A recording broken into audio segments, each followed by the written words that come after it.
Ya.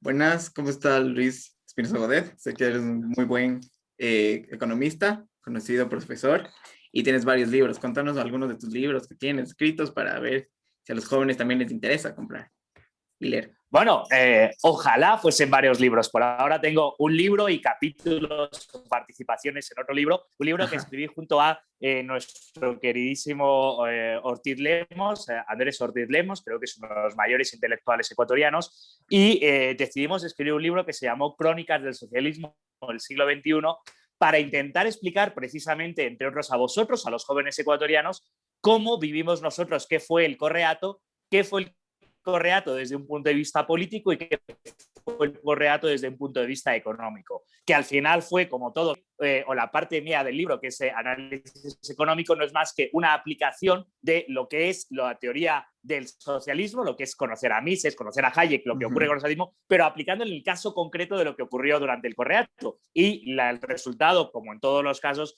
es una ruina económica, ¿no? Y ahí está el libro que, por desgracia, lo escribimos con la idea de que el correato era un pasado y que había que recordar para no repetir, y ahora que estamos a finales de febrero del 2021, corremos el peligro, parece inminente que se pueda repetir si se vuelve a votar por Arauz otra vez el mismo ciclo de socialismo y empobrecimiento.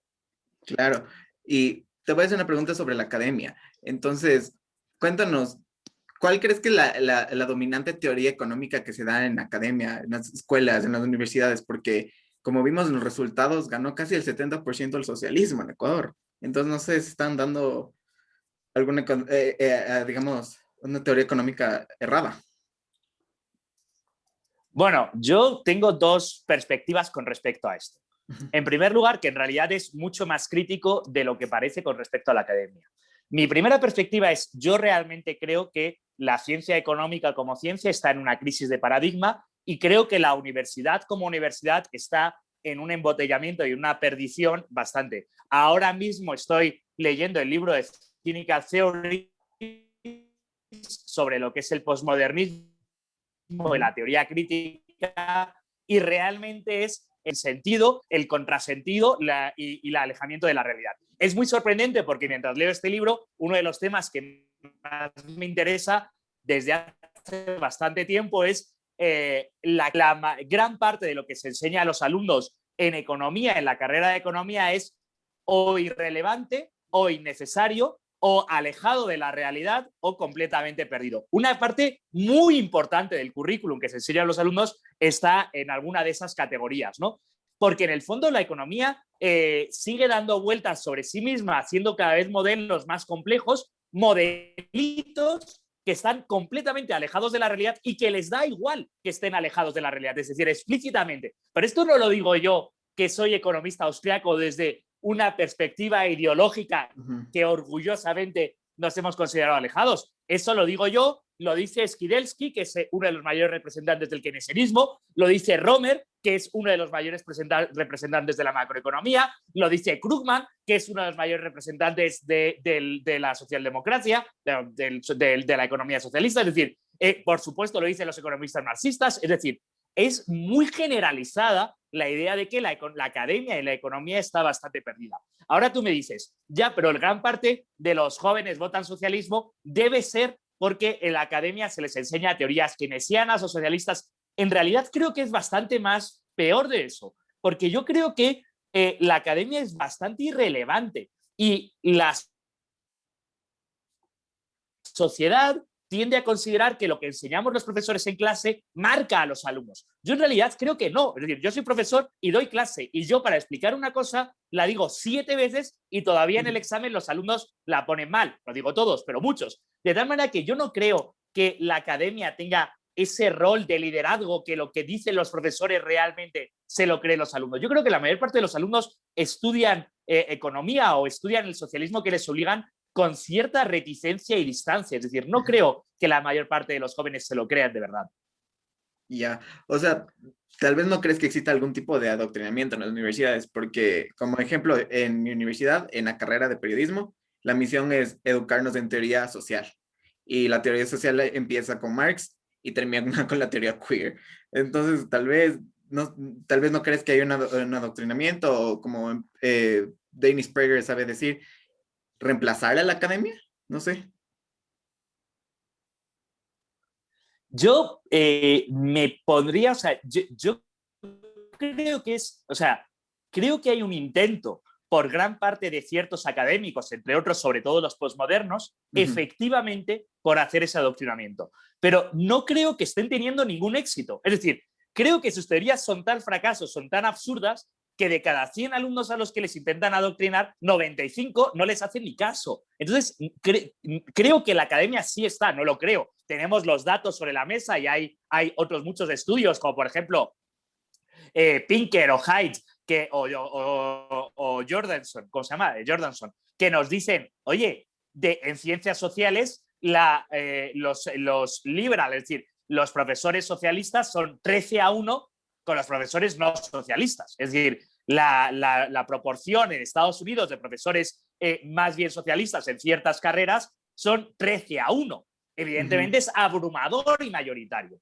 Sin embargo, creo que a pesar de su esfuerzo y a pesar de que la teoría posmoderna ha juntado academia y activismo, y la teoría posmoderna explícitamente dicen que tienen que hacer activismo en la universidad, y a pesar de que han convertido a las universidades en centros de activismo, no creo que estén teniendo tanto éxito, porque lo que promueven son o falsedades o teorías perniciosas que no está teniendo tanto éxito. Es decir, yo no niego que pueda haber un cierto intento de adoctrinamiento, evidentemente no en todas las universidades, ni en toda la universidad, ni en todas las carreras, pero sí les digo que están siendo un fracaso.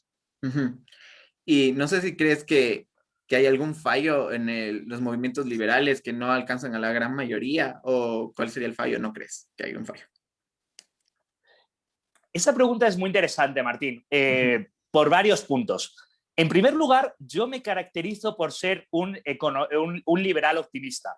Dentro del liberalismo, ya desde Hayek, cuando decía aquello de la pendiente resbaladiza o cuando decía aquello del camino de servidumbre, siempre los liberales tienden a creer que el mundo se encamina hacia un socialismo total. Y yo más bien creo que es al contrario. Yo creo que el liberalismo triunfa poco a poco, el liberalismo triunfa paso a paso, y sin embargo el socialismo hace mucho ruido, pero en el fondo fracasa.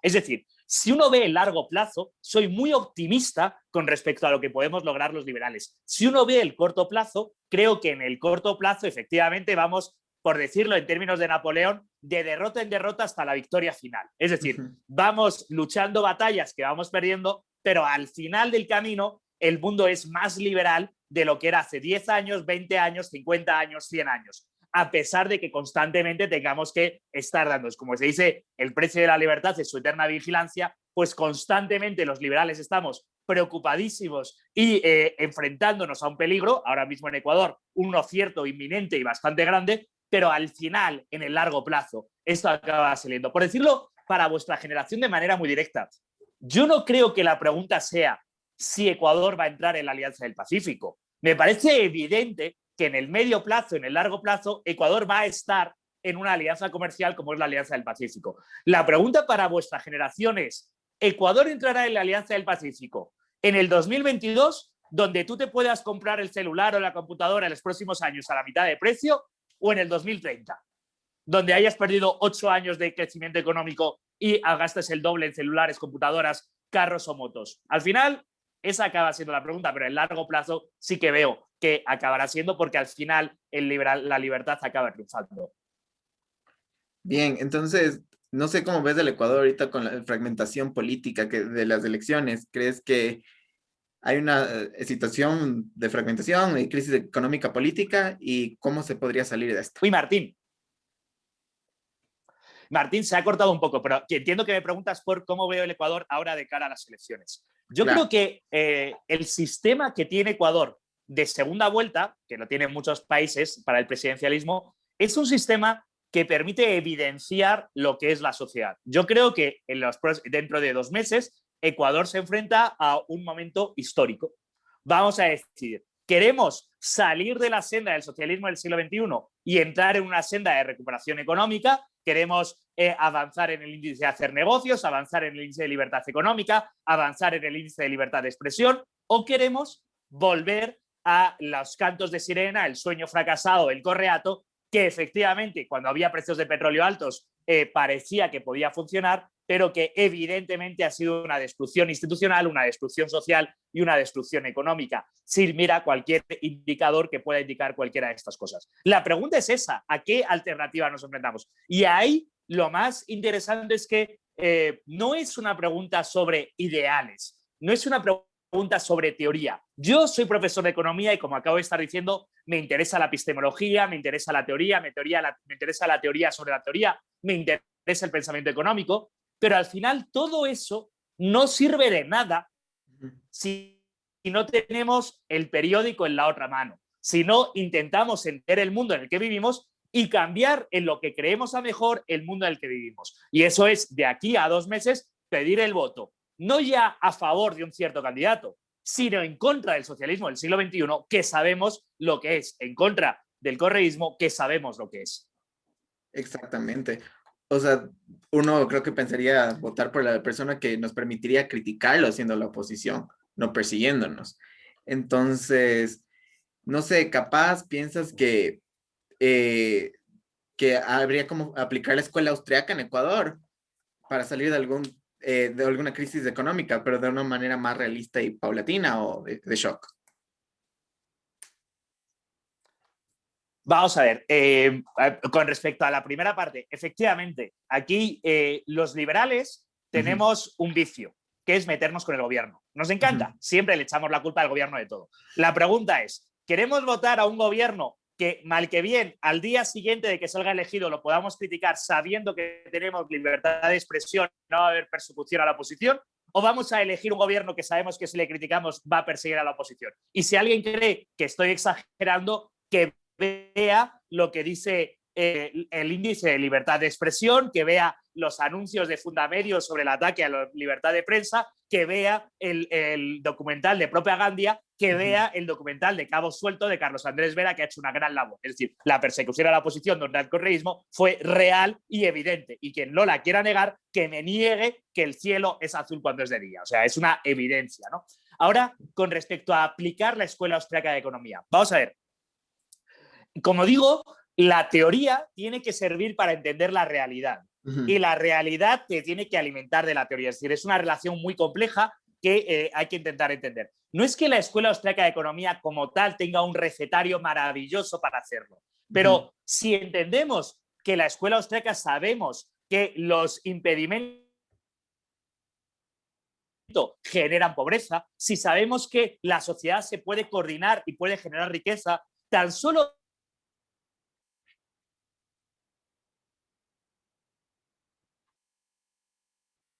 ver los índices más básicos de Ecuador, el índice de libertad económica o el índice de hacer negocios o el índice de calidad de la democracia. En el fondo, lo único que le pedimos al gobierno es que no haga nada. Es decir, el problema de Ecuador no es lo que el gobierno hace mal, no es lo que el gobierno hace, es todo lo que hace. O sea, por favor, usted no haga nada. No necesita seguir fastidiando a los que generan un empleo.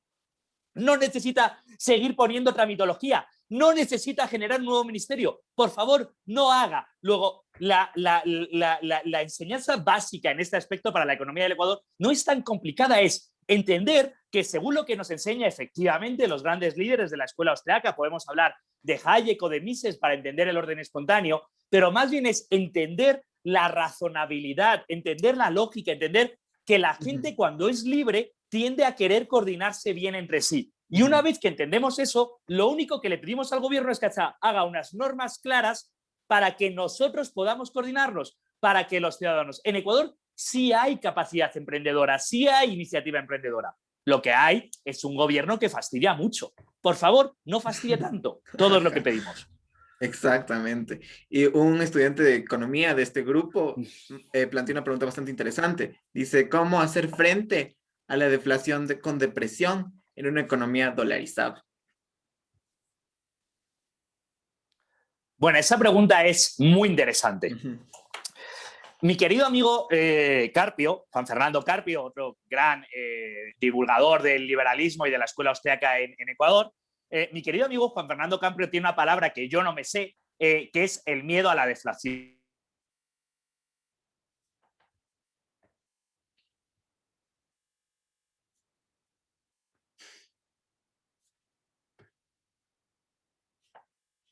Los economistas no sé muy bien por qué han desarrollado un miedo a la deflación. Con él tiene una conferencia muy interesante. La inflación que está viviendo en Ecuador no entra. Mirad, Ecuador tiene muchos problemas. Es más, tiene muchísimos problemas. Pero gracias a la dolarización, lo monetario es un no problema. Y a mí lo que me alucina en Ecuador es que nos dedicamos a hablar un montón de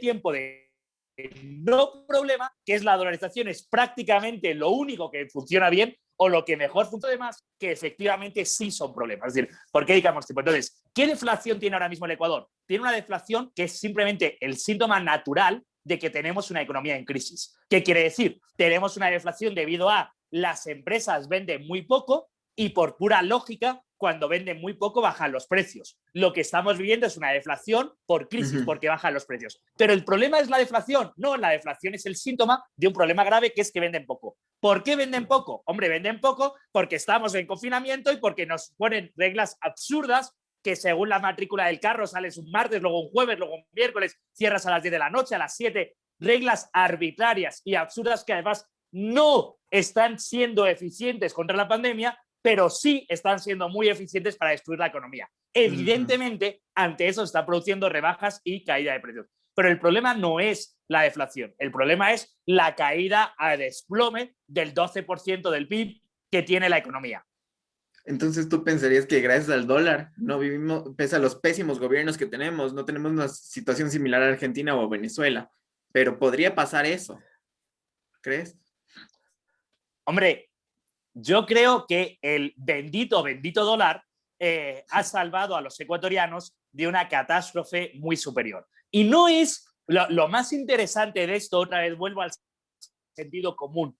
No es que lo crea yo porque soy profesor de economía que ha estudiado libros muy complicados. Si en el fondo lo que digan los profesores de economía, ya he dicho que no tengo mucha confianza en ellos, es bastante irrelevante. Esto es importante porque la señora en el mercado tiene clarísimo que quiere que se le pague en dólares. Y si tú vas a la señora del mercado y le dices, señora, le voy a pagar en dinero electrónico las papas, señora, le voy a pagar en raficos, señora, le voy a pagar en nuevos sucres, señora, le voy a pagar en patacones, la señora te va a mandar a la M. Porque ella tiene clarísimo que el dinero que tiene valor es el dólar. Porque ella ha visto cómo ha podido ahorrar en dólares. Porque ella ha visto cómo puede prosperar en dólares. Porque ella ha visto cómo los dólares que ahorró hace un año ahora siguen teniendo valor. Y ella lo sabe muy bien qué es el dinero, excepto los profesores de economía que están enfermos de teoría económica y muchos de ellos no entienden lo que es la dolarización y algunos correístas y marxistas, que tampoco tienen ni idea de economía. Cualquier ciudadano común en Ecuador tiene clarísimo que es que el dólar es lo que nos ha salvado de una catástrofe mucho peor. Lo tiene clarísimo cualquiera. Y lo increíble es que la dolarización en las encuestas es a día de hoy la institución más popular en este país. Bendita dolarización. Claro, y tú piensas que desdolarizar, sobre todo los políticos más corruptos, les beneficiaría con impuestos inflacionarios, ¿no? Para robar directamente. ¿Cómo? ¿Tú piensas que desdolarizar les beneficiaría a los políticos más corruptos para tener impuestos inflacionarios, para de ahí directamente robar, ¿no? Es que en el fondo desdolarizar es muy complicado. Es decir, ¿qué quiere decir desdolarizar? Desdolarizar quiere decir que cuando un gobierno va a pagar el salario a los funcionarios, les dice, hey, empleado público, en lugar de pagarte en dólares, te voy a pagar en esto que se parece a dólar, pero no es un dólar. Eso quiere decir que esa persona cuando vaya a comprar el mercado le va a decir, hey, señora María, las papas se las voy a pagar en esto que se parece a dólares, pero no son un dólar. A no ser que haya un nivel de coerción brutal sobre la población, no va a ocurrir. Y a mí me llama una cosa mucho la atención, Martín. En Ecuador se habla muy poco de lo bueno y no nos hemos dado cuenta de la inteligencia monetaria de los ecuatorianos. Repasemos la historia. Cuando el gobierno de Rafael Vicente Correa Delgado, que tenía todo el poder, las sabatinas y el poder de la propaganda, inventó el dinero electrónico, ese engendro monetario, se gastó más de 5 millones de dólares en publicidad, sin contar la propaganda de las sabatinas, etc. Y regalaba el dinero. Ojo lo que estoy diciendo, regalaban dinero. Si tú te abrías la cuenta de la billetera electrónica, te devolvían el IVA, te lo regalaban. No tenías que pagar nada, te lo regalaban. ¿Sabes cuánto dinero devolvieron cuando terminó el programa? 15 millones de dólares. Se gastaron 5 en publicidad y solo regalaron 15.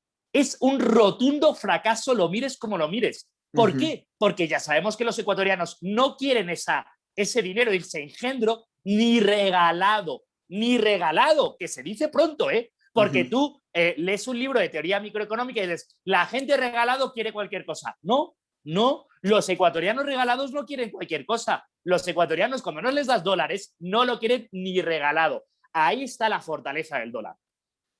Qué interesante.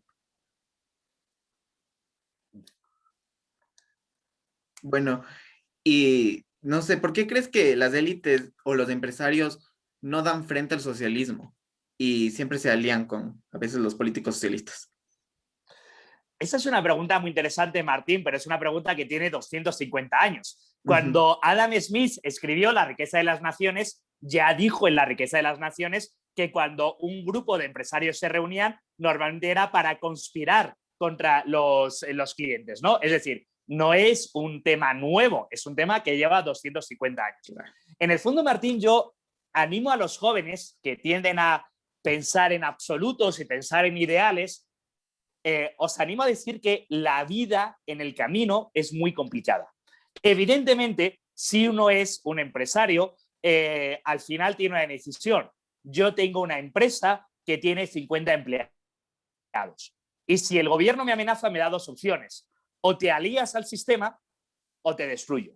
Y claro, si tú tienes una familia, 50 empleados, proveedores, clientes, la decisión ética es muy complicada. No estoy justificando lo que han hecho muchos, pero sí estoy relativizando los absolutos morales con respecto a, wow, esa decisión ética va a ser muy complicada. Evidentemente, Martín, tenemos que decirlo alto y claro. Yo soy defensor del liberalismo, pero no soy defensor del capitalismo de compadreo y no soy defensor de los empresarios que hacen chanchullos o que hacen negocios a cualquier costa. No, eso no es el liberalismo. El liberalismo es la libre entrada y salida de la competencia, la no intervención estatal, la no alianza con pactos éticamente cuestionables con el gobierno. Y eso no lo estoy defendiendo. Lo que digo es que a nivel personal o privado, uno a uno, se entiende por qué lo hacen. Es decir, a nivel personal hay una razón por la que se entiende. Sí que me parece que ha sido muy sorprendente, porque ha ocurrido algo durante el correísmo en Ecuador que además ha sido alucinante. Y es,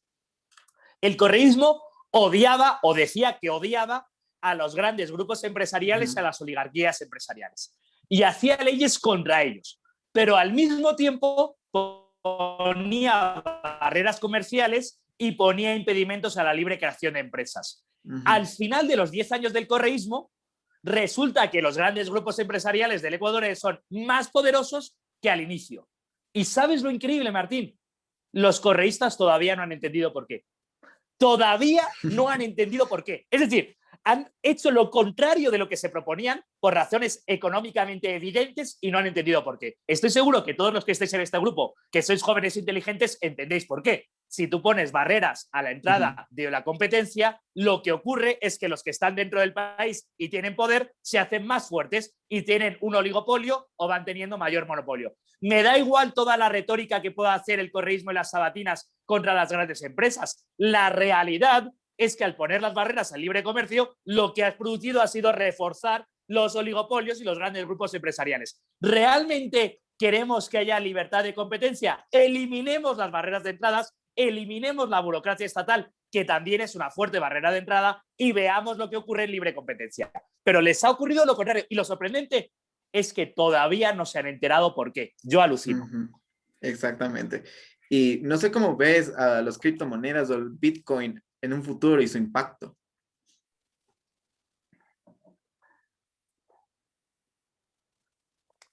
Estimado Martín, solo he inventado la pregunta, no sé cómo ver las criptomonedas. ¿Se puede repetir todo el resto de la pregunta? Ok, por supuesto. ¿Cómo le ves a las criptomonedas o a Bitcoin en algún futuro y tendrá un impacto importante? Mira, Martín, yo lo que no voy a hacer va a ser una predicción de futuro. Yo lo único que os digo a vosotros como jóvenes es, qué suerte ser joven y estar viviendo el nacimiento de las criptomonedas. Yo no sé si serán el dinero del futuro. Yo a las criptomonedas las prefiero clasificar como una alternativa monetaria. A día de hoy no creo que sean el nuevo dinero o el dinero del futuro. Yo no sé lo que ocurrirá en el futuro. A día de hoy son una alternativa monetaria. Y me parece fascinante que a 50 años de la caída o a 100 años de la caída del patrón oro, 50 de su destrucción total con lo que dijo Nixon, que ya no convertía el dólar, me parece fascinante que a 20 años de la dolarización de Ecuador, los jóvenes ecuatorianos podáis estar viviendo el nacimiento de algo que puede llegar a ser, no sé si lo será, una nueva moneda. O te lo voy a decir más claro, Martín. Yo no tengo todos mis ahorros invertidos en Bitcoin porque no tengo claro que vaya a ser el dinero del futuro. Pero sí tengo parte de mis ahorros invertidos en Bitcoin porque tengo la esperanza de que sea el dinero del futuro. A mí me gustaría que lo sea, pero no sé si lo será. Y no sé, esta pregunta, ¿cómo ves al futuro económico del país si sigue este rumbo de socialismo o, digamos, una socialdemocracia light? ¿Cómo ves económicamente el país actualmente y el futuro? Vamos a ver, con respecto a las predicciones económicas a futuro, yo creo que hay una gran confusión cuando se hace. Es decir, vosotros sois jóvenes. Es que aquí el problema no es que Ecuador se convierta, o sea, por supuesto, el peor problema posible es que Ecuador se convierta en Venezuela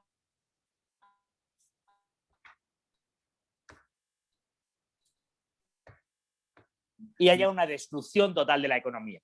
Pero me parece que el sistema actual en el que está Ecuador, de 2014, Ecuador no ha crecido en términos de PIB per cápita. Desde el año 2014. Desde el año 2000, prácticamente Ecuador no ha mejorado la tasa de empleo formal. Aquí el problema no es que se destruya empleo, el problema sois vosotros, los jóvenes ecuatorianos, formados y con ganas de trabajar, que la economía ecuatoriana no os da oportunidades para conseguir un empleo formal y para conseguir prosperar haciendo vuestro proyecto vital, el que sea, que eso es uno de los elementos centrales del liberalismo, la idea de que cada uno tiene derecho a perseguir el proyecto vital del que sea. Pero en una economía estancada, como está a día de hoy la economía del Ecuador, es casi imposible que eso ocurra. ¿Y eso va a cambiar radicalmente en el corto plazo? No, evidentemente el año 2021 va a ser un desastre económico, pero a lo mejor si empezamos a cambiar el mundo, a eliminar a eliminar normas, a abrirnos al mundo, a hacer las cosas de manera distinta, a lo mejor para el año 2024, cuando los jóvenes que a día de hoy están entrando en la universidad salgan con su título universitario, tendremos una economía más dinámica que permita absorber más empleo. Ojalá podamos conseguir ese Ecuador del futuro. Pero ojo, la prosperidad no se consigue de la noche a la mañana. El futuro o la economía, la buena economía no se consigue en una tarde, ni en una legislatura, ni en un año, ni en un gobierno. Se consigue en un proceso de largo plazo. En el año 71, Chile era más pobre que Ecuador. En el año 71 Chile era más pobre que Ecuador. A día de hoy es mucho más rico. ¿Pero por qué? Porque en los años 70 cambiaron de modelo, durante los 80 mantuvieron el modelo, durante los 90, durante los 2000, se han pasado 50 años siendo constantes en un modelo que permite más crecimiento económico. Algo que Ecuador lleva 50 años siendo constante en un modelo que impide el crecimiento económico. Y en el largo plazo eso tiene consecuencias. Claro, y eso se puede ver, ponte Correa o Kirchner también unificaron el subempleo como empleo formal, ¿no? Y en una economía tan estancada vendrían a ser los héroes de la economía porque ven una forma de entrar al mercado aunque sea ilegalmente, ¿no? Sí, claro, yo tengo, o sea, a mí me parece que todas las denominaciones oficiales sobre lo que es empleo informal o subempleo me parecen completamente atentatorias contra la dignidad de todas esas personas. Lo que esas personas son completamente formales. Yo no conozco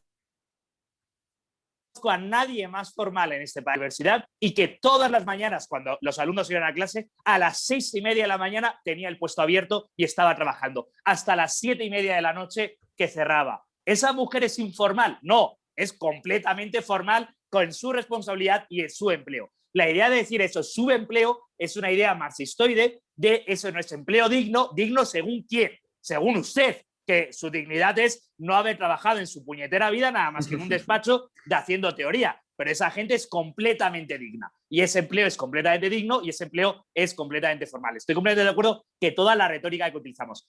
Lo que sí que digo es que ojalá que esa gente consiga un empleo en una empresa en la que puedan ser más productivos. ¿Qué quiere decir ser productivos? Quiere decir incorporar capital a tu trabajo humano. Cuando tú unes capital y productividad humana, se es mucho más productivo y por tanto se puede ganar mucho más dinero. Pero efectivamente, toda la retórica de subempleo, empleo informal, me parece atentatoria, empleo indigno, me parece atentatoria contra esas personas que son muy dignas, muy formales y muy trabajadoras.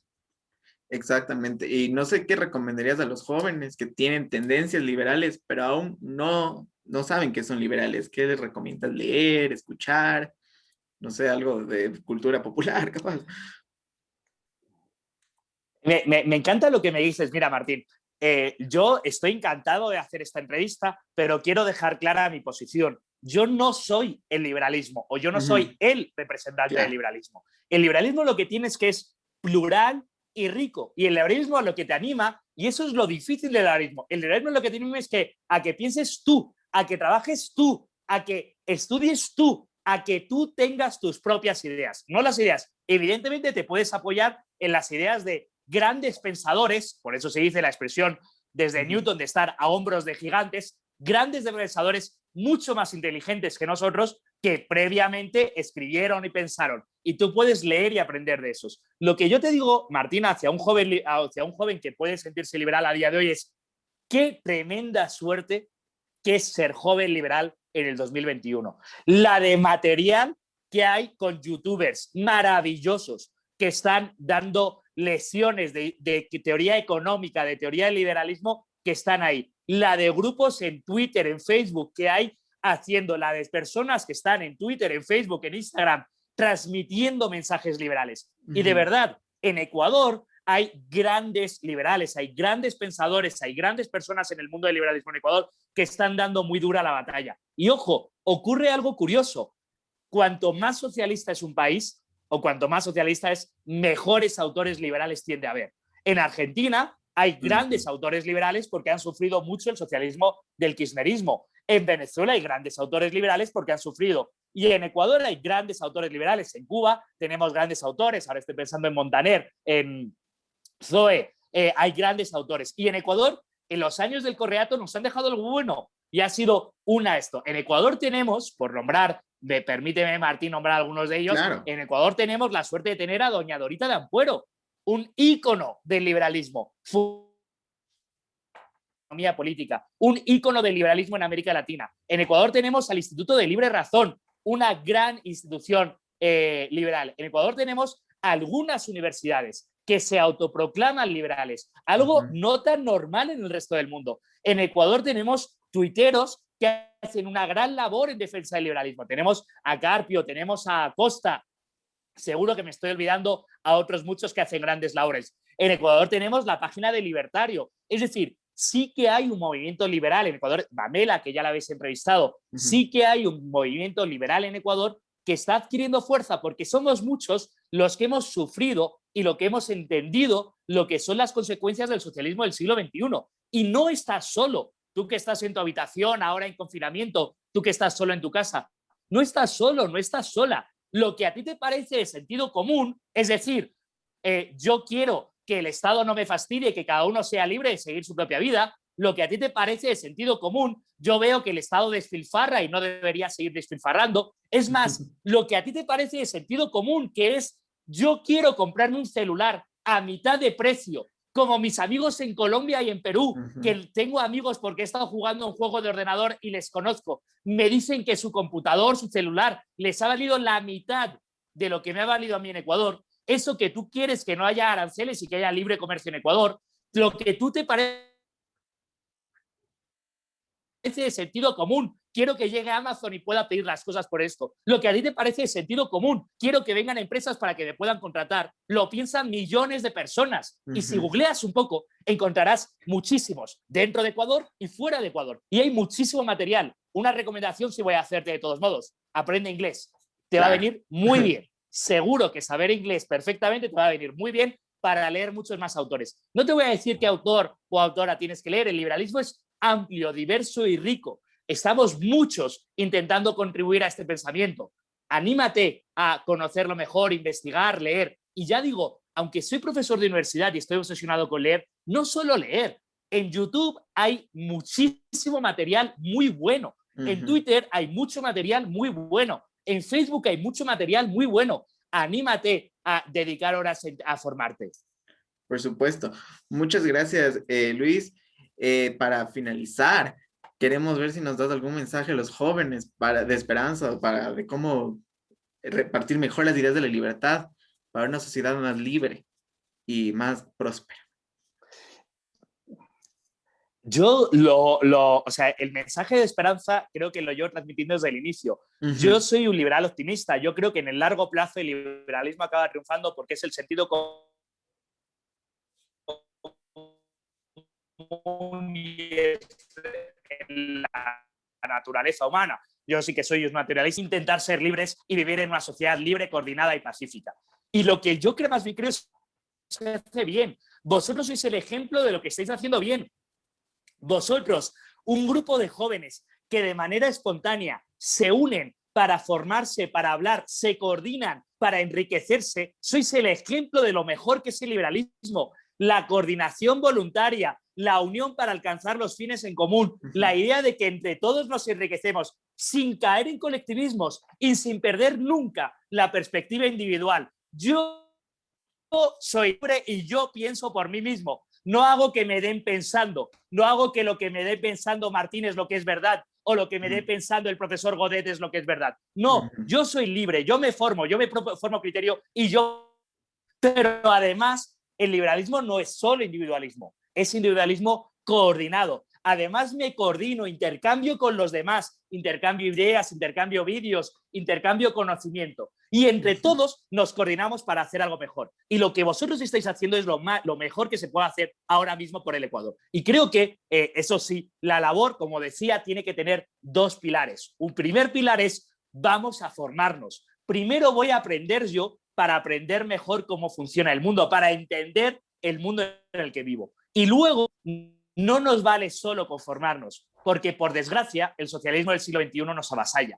Primero me formo y luego intento actuar. Ahora intento actuar convenciendo a mis amigos y colegas de que es mejor votar en abril. Ahora intento actuar explicando por qué el socialismo del siglo XXI nos lleva al camino de servidumbre. Ahora intento actuar y por qué la libertad es buena, la libre expresión, por qué es bueno que me pueda expresar como yo desee, por qué es bueno que se compartan ideas, por qué es bueno escuchar ideas que no te gustan, por qué ser tolerantes precisamente escuchar las ideas que no te gustan, algo tan importante y que la universidad cada vez nos va fallando más. ¿Por qué cancelar a alguien es una atrocidad? ¿Por qué creer que el Estado nos va a salvar de la situación actual es una barbaridad? E intentar formarse para entenderlo y luego explicarlo, porque el conocimiento guardado en uno mismo no sirve para nada, el conocimiento compartido como hacéis en vuestro grupo, pero cuanto más gente lleguéis mejor, porque más os enriqueceréis vosotros. Y ser tolerante, escuchar debates, escuchar otros puntos de vista, escuchar lo que dice la gente. Exactamente. Muchas gracias, Luis Espinosa Godet, por venir a darnos una esperanza de una charla tan interesante y a una persona tan sensata, ¿no? Entonces, ¿dónde le podemos encontrar a Luis Espinosa Godet? Los jóvenes.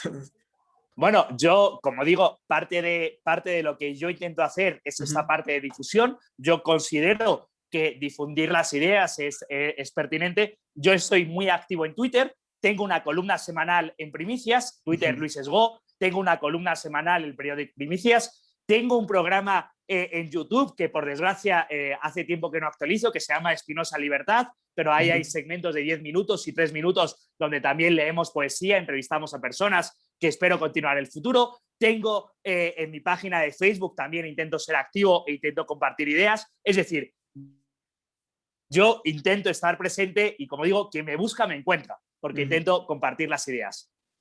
Muchas gracias, Luis, y un placer tenerte aquí.